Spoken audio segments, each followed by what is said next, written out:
నారు నా వార్త కార్యక్రమానికి స్వాగతం. బులెటిన్లో అప్డేట్స్ చూస్తే ఏలూరు వరద ముంపు ప్రభావితమైన 21 మండలాల్లోని 152 గ్రామాల్లో సహాయక చర్యలను పక్కడ్బందీగా చేపట్టాలని AP deputy CM Pavan Kalyan Kakinada జిల్లా అధికారులను ఆదేశించారు.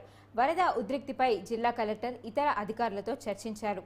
గొల్లప్రోలు ప్రాంతంలోని ముంపు వరదల్లో చిక్కుకున్న రాజుపాలెం, కొలక్క, సోమవరం, ఎస్ తిమ్మాపురం, వీరవరం, కృష్ణవరం, రామకృష్ణపురం గ్రామాల్లోని పరిస్థితిపై పవన్ కళ్యాణ్ ఆరా తీశారు. మాధవపురం, నవకండ్రవాడల్లోని ప్రజలను అప్రమత్తం చేయడంతో పాటు సహాయక కేంద్రాలకు తీసుకువెళ్లాలని స్పష్టం చేశారు.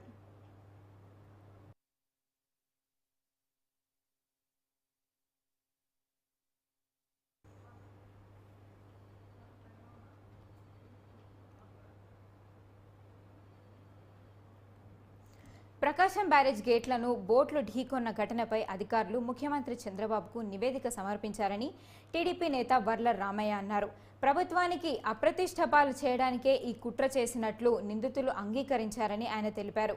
మాజీ సీఎం జగన్మోహన్ రెడ్డి, వైసీపీ నేత సజ్జల రామకృష్ణారెడ్డికి తెలియకుండానే ఇది జరిగే ప్రసక్తే లేదని వర్ల రామయ్య ఆరోపించారు.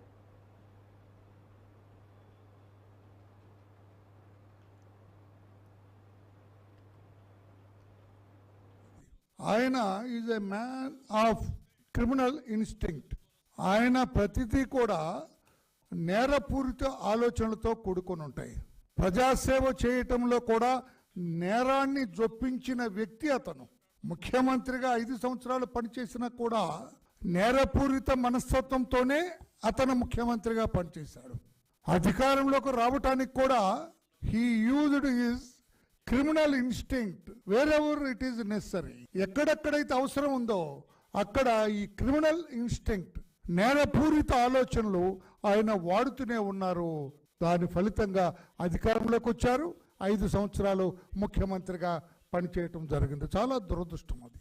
నిన్న ప్రకాశం బ్యారేజ్ దగ్గర ఈ పడవలతో ఢీకొట్టడం కూడా జగన్మోహన్ రెడ్డి గారి కుట్రలో భాగం. అది జగన్మోహన్ రెడ్డి గారు, సజ్జల రామకృష్ణారెడ్డి గారు, మాజీ ఎంపీ సురేష్ గారు, ఎమ్మెల్సీ తలసల రఘురామ్ గారు, వీళ్ళ నలుగురు పన్నిన కుట్రలో భాగమే బ్యారేజ్ని పడవలతో ఢీ కొట్టించటం.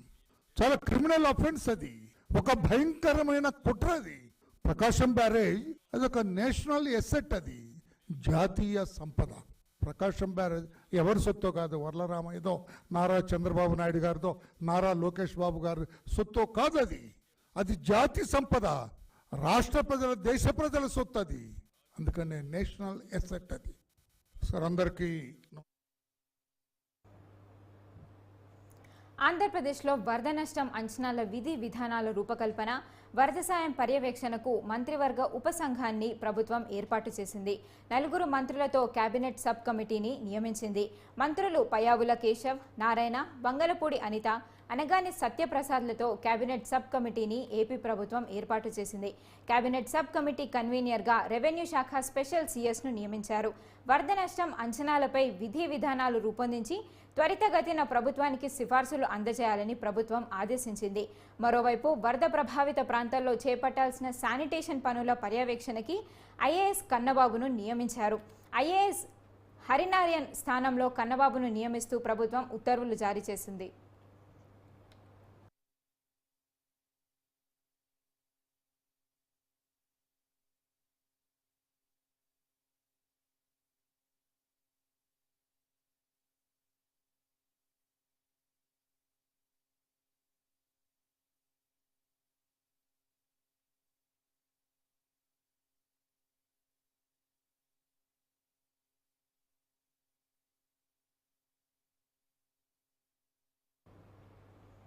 ఉత్తరాంధ్రలో భారీ వర్షాల దృష్ట్యా ఆ ప్రాంత మంత్రులకు సీఎం చంద్రబాబు బాధ్యతలు అప్పగించారు. క్షేత్రస్థాయిలో తిరిగి సమీక్షిస్తూ ఎప్పటికప్పుడు నివేదిక ఇవ్వాలని ఆదేశించారు. మరోవైపు విజయవాడ కలెక్టరేట్ నుండి ముఖ్యమంత్రి అధికారులకు దిశానిర్దేశం చేస్తున్నారు. విజయవాడ నగరంలో వరద సహాయక చర్యలను వేగవంతం చేశారు. వరదలపై యుద్ధం తుది దశకు వచ్చిందని, నేటి సాయంత్రం లోపు నగరంలో సాధారణ స్థితి నెలకొనాలని ఆదేశించారు.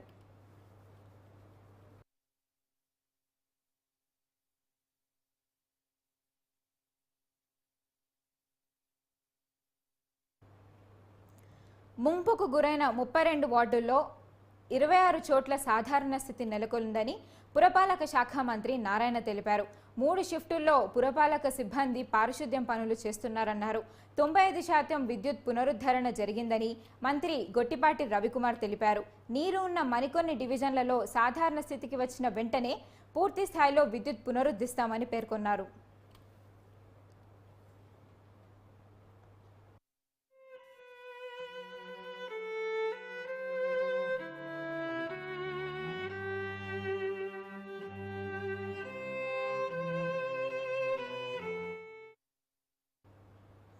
ముంపు ప్రభావం సుమారు 2,75,000 మందిపై పడింది.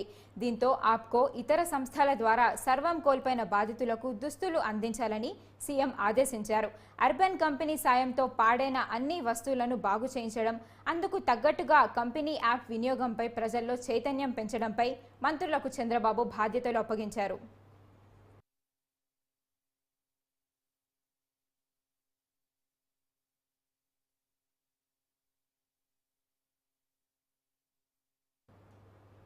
నర్సరావుపేట అభివృద్ధి లక్ష్యమన్నారు ఎమ్మెల్యే చెదలవాడ అరవింద్ బాబు. ప్రభుత్వం ఏర్పడిన 100 రోజుల్లోనే నియోజకవర్గ అభివృద్ధికి పూర్తి స్థాయిలో ముందుకెళ్తామని అన్నారు. గడిచిన 5 ఏళ్లలో ఎన్నో పోరాటాలు చేసి ప్రజలు కష్టసుఖాల్లో పాలు పంచుకున్నామని అన్నారు. 20 ఏళ్ల తర్వాత భారీ మెజార్టీతో నర్సరావుపేట గడ్డపై టీడీపీ జెండా ఎగరవేశామని అన్నారు.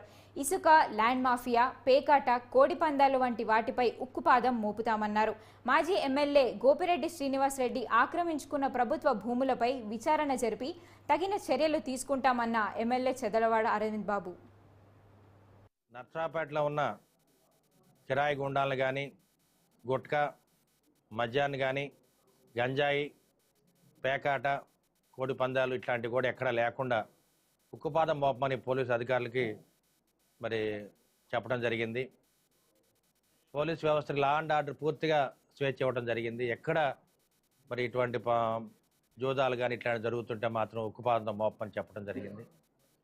ఎందుకంటే ఎక్కడైతే ఆడపిల్లల్ని ఇబ్బంది పెడుతున్నారో కిరాయి గుండాలు కానీ, గంజాయి మత్తులో వాళ్ళందరినీ కూడా ఎక్కడ కూడా క్షమించకుండా వాళ్ళ మీద ఉక్కుపాదం మోపమని పోలీసు అధికారులు చెప్పడం జరిగింది. అదేవిధంగా మా నాయకులు కానీ, కార్యకర్తలు కానీ, ఇంకెవరైనా కానీ కిరాయి గుండాలు కానీ, రౌడీ షీటర్లు కానీ, ఎవరైనా వ్యాపారస్తులు కానీ ఎవరన్నా ఇబ్బంది పెట్టి వేధిస్తుంటే నా దృష్టికి తెమ్మనమని చెప్పాను. ఎవరైనా కానీ వ్యాపారస్తుల దోలికి వెళ్ళినప్పుడు కానీ ఉంటే కనుక వాళ్ళ మీద క్షమించకుండా కేసు మోపమని నమోదు చేయమని కూడా పోలీస్ వ్యవస్థకి చెప్పడం జరిగింది. ఎందుకంటే ఎవరి పనులు వాళ్ళు చేసుకోవాలి, స్వేచ్ఛగా బతకాలి. అందుకని అక్రమంగా ఎవరిని వేధించడం మంచి పద్ధతి కాదని చెప్పడం జరిగింది. అదేవిధంగా ఒకటే కోరుకునేది,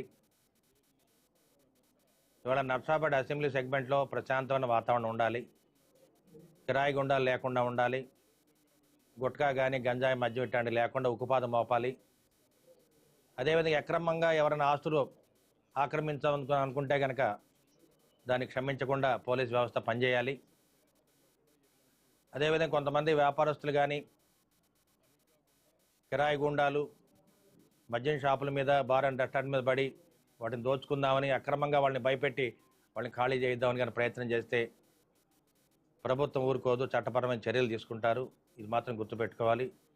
నర్సరావుపేటలో ఉన్న కిరాయి గుండాలను కానీ, గుట్కా, మద్యాన్ని కానీ, గంజాయి, పేకాట, కోడి పందాలు ఇట్లాంటివి కూడా ఎక్కడా లేకుండా ఉక్కుపాదం మోపమని పోలీసు అధికారులకి మరి చెప్పడం జరిగింది. గుంటూరు జిల్లా మంగళగిరి నియోజకవర్గంలోని పంచాయతీలకు చెక్కులను అందజేశారు కూటమి నేతలు. వరదల వల్ల నష్టపోయిన పంచాయతీలకు డిప్యూటీ సీఎం పవన్ కళ్యాణ్ ఒక్కో పంచాయతీకి ₹1,00,000 చొప్పున విరాళం ప్రకటించారు. ఇందులో భాగంగానే మంగళగిరి నియోజకవర్గంలోని అన్ని పంచాయతీలతో పాటు పొన్నూరు, తాడికొండ నియోజకవర్గాల్లోని 21 గ్రామాలకు ఒక్కో గ్రామానికి ₹1,00,000 చొప్పున చెక్కులను పంపిణీ చేశారు. ఈ కార్యక్రమంలో ధూళిపాల నరేంద్ర, టీడీపీ నేతలు, జనసేన పార్టీ ఇన్ఛార్జ్ చిల్లపల్లి శ్రీనివాసరావు తదితరులు పాల్గొన్నారు.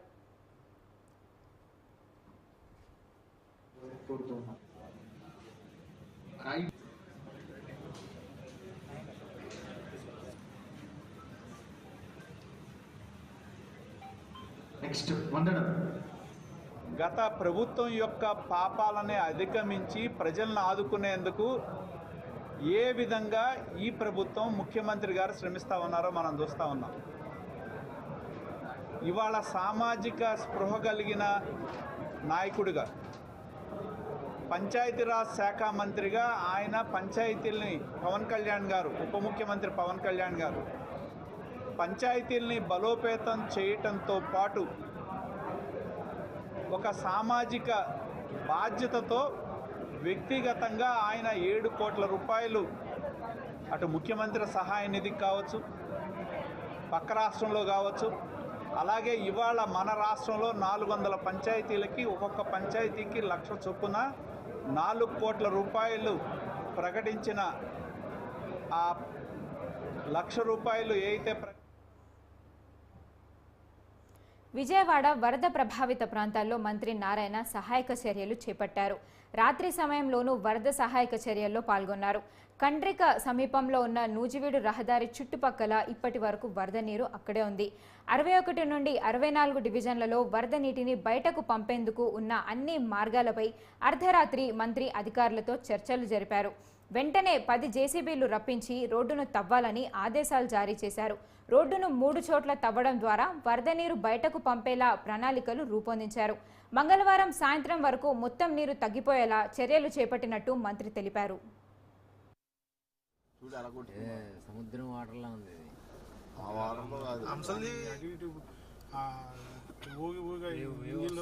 సైలెన్సర్లోకి వెళ్తాయి. ముందుకు వెళ్తే అస్సాం అయిపోతాను అర్థమైంది.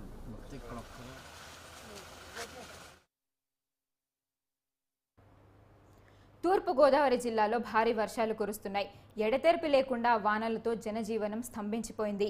లోటత్తు ప్రాంతాలు నీట మునిగాయి. శ్రీరంగపట్నం వద్ద గండిపడ్డ బురద కాలువ ప్రాంతంలో రాజనగరం ఎమ్మెల్యే బత్తల రామకృష్ణ పర్యటించారు. బ్రహ్మంగారి కాలనీలో పునరావాస కేంద్రంలో ఉన్న బాధితులను పరామర్శించారు. ఎప్పటికప్పుడు పరిస్థితిని సమీక్షించాలని అధికారులను ఆయన ఆదేశించారు.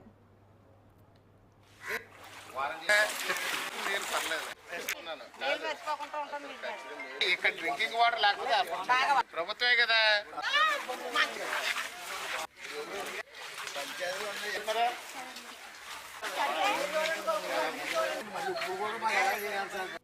నా పేరు నాగేశ్వరరావు అండి. ఇది చిన్నప్పటి నుంచి మేము ఇక్కడ చూస్తున్నప్పుడు కానించి బురద కాలం నుంచి ఇప్పుడు ఈ ఊరందరూ సమస్యలు పడుతున్నారండి. ఈ సమస్యల పరిష్కారం అప్పటి నుంచి ఇప్పటికి ఎప్పుడు జరగలేదు. నాయకులు ఎంతోమంది మారుతానే ఉన్నారు కానీ దీని పరిష్కారం చేయలేకపోయారండి. రాయకట్టుబడి మాత్రం కట్టాలని ఎప్పటి నుంచో మేము కోరుకుంటున్నాం. ఆ కోరింది ఇప్పుడు వరకు ఎప్పుడు జరగలేదు. ఆ కోరిక అయితే తీరలేదు. బస్తాలు వేస్తున్నారు, ఇప్పుడు మళ్ళీ వేస్తారు. 2 రోజుల్లో వరద తగ్గిపోద్ది. వరద తగ్గిపోతే వేస్తారు, మళ్ళీ 4 రోజుల్లో వర్షం వస్తే మళ్ళీ పడిపోతాయి బస్తాలు. అవి బస్తాలు మాత్రం ఉండవు. ఎప్పుడైనా సరే శాస్త్ర పరికరం మాకు చేయాలనుకుంటే రాయకట్టుబడి మాత్రం మొత్తం కడకే కట్టాలండి. ఆ గొట్టు మొత్తం కన్నుంచి కడకే కట్టాలి. మాకు బియ్యం ప్యాకెట్లు ఏమి ఇవ్వద్దు, ఏమి ఇచ్చినా కానీ ఉండవండి. ఒక్కరోజు తిండికి మాత్రమే సరిపోతాయి. చిన్నపిల్లలతో ఉన్నాం, ఇక అన్ని పాములు వచ్చేస్తున్నాయండి, ఉండలేకపోతున్నాం. ఎక్కడెక్కడో తర్వాత ఘోరాలు జరిగిన తర్వాత వచ్చి ఎవరు ఆదుకున్నా చేయాల్సింది ఏమి ఉండదండి. జరగకముందు అన్యాయం న్యాయం చేస్తే మంచిదని మేము కోరుకుంటున్నామండి.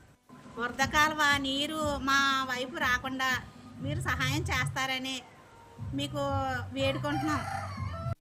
నా పేరు నాగేశ్వరరావు అండి. ఇది చిన్నప్పటి నుంచి మేము ఇక్కడ చూస్తున్నప్పుడు కానించి బురద కాలం నుంచి ఇప్పుడు ఈ ఊరందరూ సమస్యలు పడుతున్నారండి.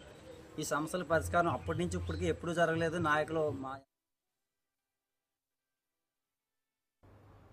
తుంగభద్ర డ్యాం భద్రతపై నిపుణుల కమిటీ కీలక హెచ్చరికలు చేసింది.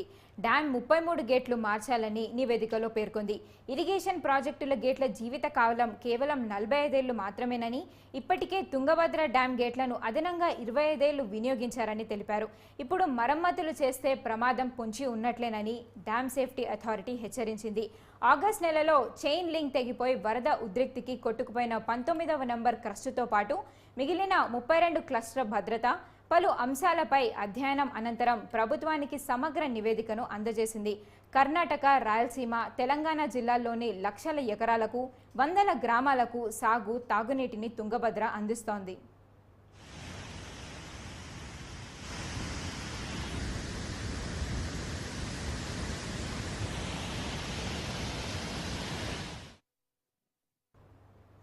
వరద ముంపునకు ప్రభుత్వమే కారణమంటూ వైసీపీ విష ప్రచారం చేస్తోందని మంత్రి నారా లోకేష్ ఆగ్రహం వ్యక్తం చేశారు. వైసీపీ కుట్రలు బయటపడకుండా ఆ పార్టీ నేతలు ఇలా చేస్తున్నారని మండిపడ్డారు. లక్షలాది మంది జలసమాధి అయ్యేలా సైకో జగన్ పన్నిన కుట్ర బట్టబయలైందన్నారు. ఈ మేరకు ఎక్స్లో ఆయన పోస్ట్ చేశారు. అధికారం అండతో సైకో జగన్ తన ఇసుక మాఫియా కోసం అన్నమయ్య డ్యాం కొట్టుకుపోయేలా చేసి 50 మందిని చంపారని, 5 ఊళ్లను నామరూపాలు లేకుండా చేశారన్నారు. ఇదే ప్లాన్ ప్రకారం ఇనుప పడవలతో ప్రకాశం బ్యారేజీని ఢీకొని కూల్చేయాలని కుట్ర చేశారని లోకేష్ అన్నారు. విజయవాడతో పాటు పదుల సంఖ్యలో లంక గ్రామాలు నామరూపాలు లేకుండా చేసి లక్షల మంది జలసమాధి అయ్యేలా జగన్ పన్నిన కుట్ర బట్టబయలైందని తెలిపారు.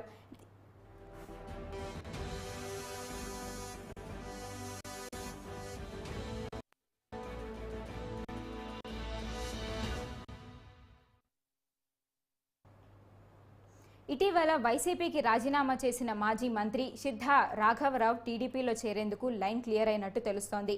తాజాగా తన సోదరులతో కలిసి సీఎం చంద్రబాబును కలిసిన ఆయన వరద సహాయంగా 50 లక్షల రూపాయలను అందజేశారు. ఈ సందర్భంగా సిద్ధా రాఘవరావు పార్టీలో చేరికపై సీఎం సానుకూలంగా స్పందించినట్టు సమాచారం అందుతోంది. కాగా 2014లో చంద్రబాబు కేబినెట్లో మంత్రిగా పనిచేసిన ఆయన ఆ తర్వాత వైసీపీలో చేరారు.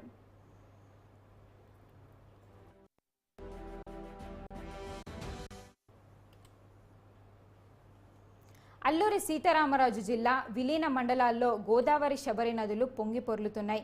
దీంతో ముంపు ప్రాంతాల ప్రజలు సురక్షిత ప్రాంతాలకు తరలివెళ్తున్నారు. మరికొందరు కొండగట్టులను ఆశ్రయిస్తున్నారు. వరదలు వచ్చిన ప్రతిసారి ప్రాణాలు అరచేతిలో పెట్టుకొని బ్రతకాల్సి వస్తుందని వరద బాధితులు చెప్పుకుంటున్నారు. కొండగట్టులపై తాత్కాలికంగా గుడారాలను ఏర్పాటు చేసుకున్న వారికి రేషన్, నిత్యావసర సరుకులు అందించడం లేదని తెలిపారు. అధికారులకు ఎన్నిసార్లు చెప్పినా కూడా పట్టించుకోవట్లేదని ఆరోపించారు. ఇప్పటికైనా ప్రభుత్వం స్పందించి తమను ఆదుకోవాలని కోరుతున్నారు. కొన్నిసార్లు గోదావరి వచ్చిందండి. మాకు ఎప్పుడన్నా మాకు ఏదైనా ఎక్కడికి ఇచ్చేయండి, వెళ్ళిపోతాం, మేము ఈ బాధలు పడలేకపోతున్నాం అంటే జగన్ ఉన్నంతసేపు మాకు ఏమీ లేదండి. మళ్ళీ ఇప్పుడు చంద్రబాబు గారు వచ్చారు. ఇప్పటికైనా ఇచ్చేస్తే మేము ఎక్కడికైనా వెళ్ళిపోతున్నాం, ఈ బాధలు మేము పడలేకపోతున్నాం, చేయలేకపోతున్నాం అని అంటే ఎవరు వినిపించుకోవట్లేదు, చేయట్లేదండి. మాకు ఏడాది ఇస్తే మేము ప్రాజెక్ట్ మాకు ఇల్లులు కట్టించి మమ్మల్ని వెళ్ళిపోమంటే మేము వెళ్ళిపోతామండి. మేము ఏడు ఉన్నాము, ఈ బాధలు పడలేము, మా వల్ల కాదండి. మాట్లాడితే వెళ్ళిపోవటం, రావటం, 4 రోజులు ఇళ్ళల్లో ఉంటాం, మేము 3వ రోజు మళ్ళీ బజార్లో ఉండడం అయిపోతుందండి. అది మా పరిస్థితి ఇక్కడ.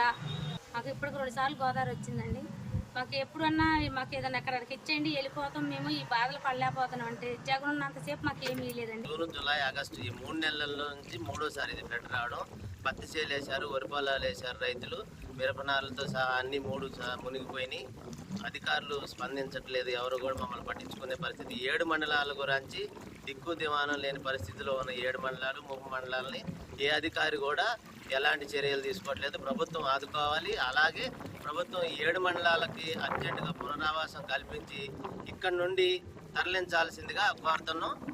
ఇదే పరిస్థితి నెలకొంటే మరో బుడమేరు టైపు అయిపోతే ఈ గ్రామాలన్నీ కూడా.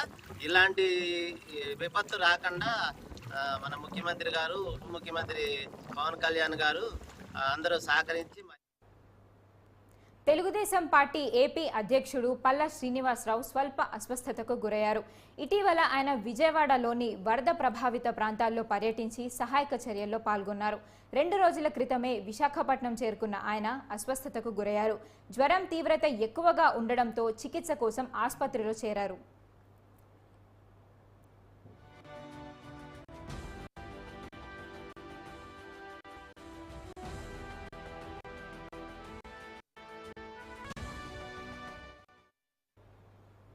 విజయవాడలోని మాచవరంలో కొండచర్యలు విరిగిపడ్డాయి. ఈ ప్రమాదంలో ఒకరు మృతి చెందగా మరో 3 గాయపడ్డారు. గాయపడిన వారిని ఆసుపత్రికి తరలించారు. కొండచర్యలు విరిగిపడిన ప్రాంతంలో సహాయక చర్యలు కొనసాగుతున్నాయి.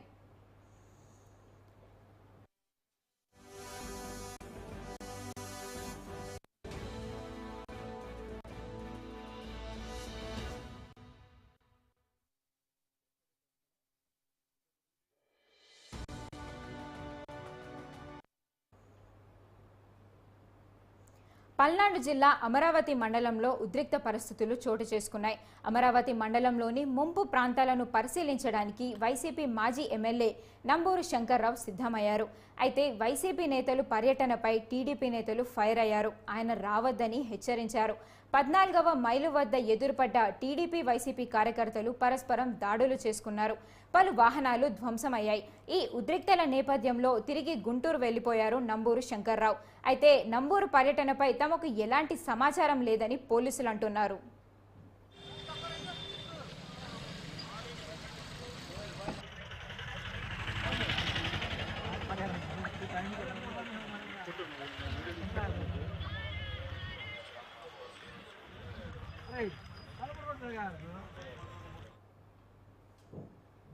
ప్రశాంతంగా ఉన్న పల్నాడులో వైసీపీ నేతలు మళ్లీ గొడవలు సృష్టించే ప్రయత్నం చేస్తున్నారని టీడీపీ నేతలు ఆరోపించారు. రెచ్చగొట్టాలనే వరదలు తగ్గుముఖం పట్టిన తర్వాత గ్రామాల పరిశీలన మొదలుపెట్టారని విమర్శించారు. చంద్రబాబు అమరావతి పర్యటనలో దళిత ద్రోహి అంటూ నంబూరి శంకర్రావు ఫ్లెక్సీలు వేయించారంటూ ఆరోపణలు చేశారు. శంకర్రావు ధనదాహం వల్లే నేడు అమరావతి వీధుల్లో వరదలు వచ్చాయని మండిపడ్డారు. ఎమ్మెల్యే భాష్యం ప్రవీణ్ రాత్రి పగలు తేడా లేకుండా అన్ని గ్రామాల్లో పర్యటిస్తున్నారని, ఇప్పుడు శంకర్రావు వచ్చి కొత్తగా చేసేదేమీ లేదంటున్నారు టీడీపీ నేతలు. 10 రోజులే కాదు, మరి ఆయన ఓటమి చెంది ఇప్పుడు సుమారు 100 రోజులు అవుతుంది. ఈ 100 రోజుల నుంచి కూడా ఈ నియోజకవర్గంలో ఉన్న ప్రజల్ని తిరిగి చూడాలని కూడా అనిపించలేదు ఆయనకి. మరి అటువంటి శంకర్రావు గారు ఈరోజు ఏ ఉద్దేశంతో పెదకూరపాడు నియోజకవర్గానికి రావాలనుకుంటున్నారో సమాధానం చెప్పాల్సిన అవసరం ఉంది. అలాగే మరి భాష్యం ప్రవీణ్ గారు మరి వరద బాధితం పడ్డటువంటి జీవాలు కావచ్చు, జంతువులు కావచ్చు, మనుషులు కావచ్చు, అలాగే వైకుంఠపురం కట్ట తెగిపోతూ ఉంటే మరి కలెక్టర్ గారిని, ఎస్పీ గారిని రేత్రి 1 గంటప్పుడు వాళ్ళు వచ్చి మరి ప్రజలను కాపాడే కార్యక్రమాలు చేపట్టారు. కొన్ని వందల జీవాలని, కొన్ని వేల జీవాలని, కృష్ణానదిలో స్ట్రక్ అయిపోయినటువంటి కొన్ని వేల జీవాలని అప్పటికప్పుడు తక్షణ సహాయ చర్యలు చేపట్టి మరి పర్యవేక్షించి కాపాడటం జరిగింది. మరి శంకర్రావు గారు గడిచిన 10 రోజుల్లో ఎక్కడ దాక్కున్నారు ఈ నియోజకవర్గ ప్రజలకు తెలియాల్సిన అవసరం ఉంది. మరి ఇప్పుడు ఎందుకు వస్తున్నారు? కేవలం రాజకీయాలు చేయడం కోసం మాత్రమే ఆయన వస్తూ ఉన్నారు. ఎందుకంటే గతంలో ఆయన ఇక్కడ ఎమ్మెల్యేగా ఉన్నప్పుడు ఇక్కడ ఒక విశ్వ సంస్కృతికి బీజం వేశారు. తప్పుడు కేసులు పెట్టడం, పీడియాక్లు పెట్టడం, మాట్లాడిన వాళ్ళని జైలుకు పంపించడం, ఎవరైనా ప్రశ్నిస్తే వాళ్ళ మీద తప్పుడు 307 కేసులు లెక్క. కాకినాడ జిల్లాలోని ఏలూరు జలాశయంకు వరద నీరు పోటెత్తింది. జలాశయం నుండి పెద్ద ఎత్తున నీరు విడుదల చేయడంతో సామర్లకోట, పిఠాపురం వెళ్లే రోడ్డులో నీరు ప్రవహిస్తోంది. అప్రమత్తమైన రెవెన్యూ, పోలీస్ సిబ్బంది రాకపోకలను నిలిపివేశారు. సామర్లకోట బ్రౌన్పేట జంక్షన్ దగ్గర వాహనాలను రూట్ మళ్లిస్తున్నారు. వరద తగ్గే వరకు రాకపోకలను పూర్తిగా నిలిపివేయనున్నట్లు అధికారులు తెలిపారు.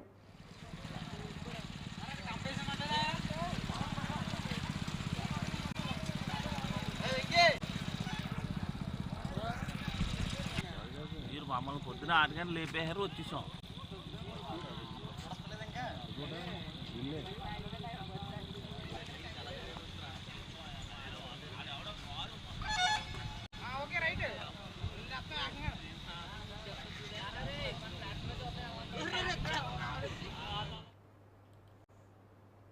శబరి నదికి వరద తాకిడి బాగా పెరిగింది. ప్రమాదకర స్థాయిలో 42 అడుగుల మేర ప్రవహిస్తోంది. కూనవరం శబరి గోదావరి సంగమం దగ్గర గోదావరికి వరద బాగా పెరుగుతోంది. అటు శబరి, ఇటు గోదావరి నదుల్లో వరద వేగంగా పెరుగుతుండటంతో కూనవరం, విఆర్పురం మండలాల ప్రజలు ఇల్లు ఖాళీ చేస్తున్నారు. విఆర్పురం మండలంలోని పలు గ్రామాల ప్రజలను అధికారులు ఖాళీ చేయించి సురక్షిత ప్రాంతాలకు తరలిస్తున్నారు. కూనవరం దగ్గర అధికారులు 3వ ప్రమాద హెచ్చరికను జారీ చేశారు. భద్రాచలం, చింతూరు, కూనవరంకు వాహన రాకపోకలు నిలిచిపోయాయి.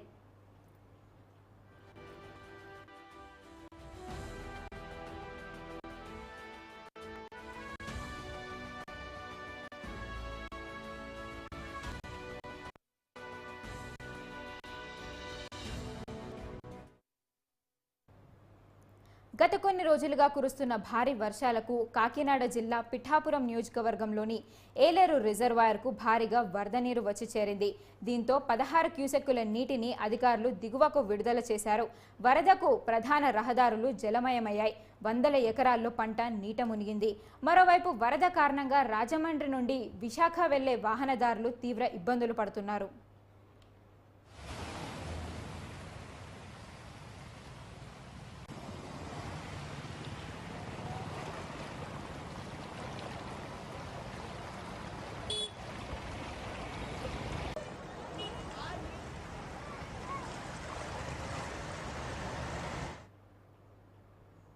కడప జిల్లా వీరపునాయునిపల్లె మండలంలో వినాయక నిమజ్జనంలో అపశృతి చోటు చేసుకుంది. ముగ్గమూరు వాగులో నిమజ్జనం చేస్తున్న సమయంలో వినాయకుడు కింద పడి వంశీ రాజా అనే 2 యువకులు మృతి చెందారు. వంశీ రాజా మృతితో అటు కుటుంబంలో ఇటు గ్రామంలో విషాద ఛాయలు అలుముకున్నాయి.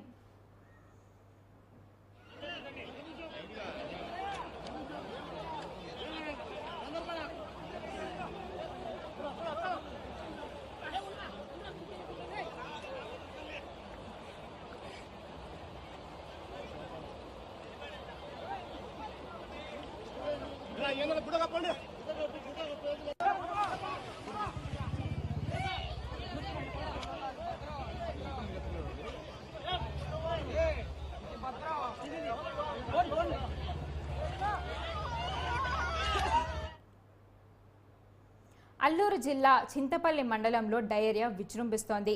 పెద్దవరడ పంచాయతీ చింతలూరు గ్రామంలో ఆదివాసులు వాంతులు విరోచనాలతో బాధపడుతున్నారు. ఉదయం ఒకరు మృతి చెందగా మరో 3 పరిస్థితి సీరియస్గా ఉండడంతో చింతపల్లి ఏరియా ఆసుపత్రికి తరలించారు.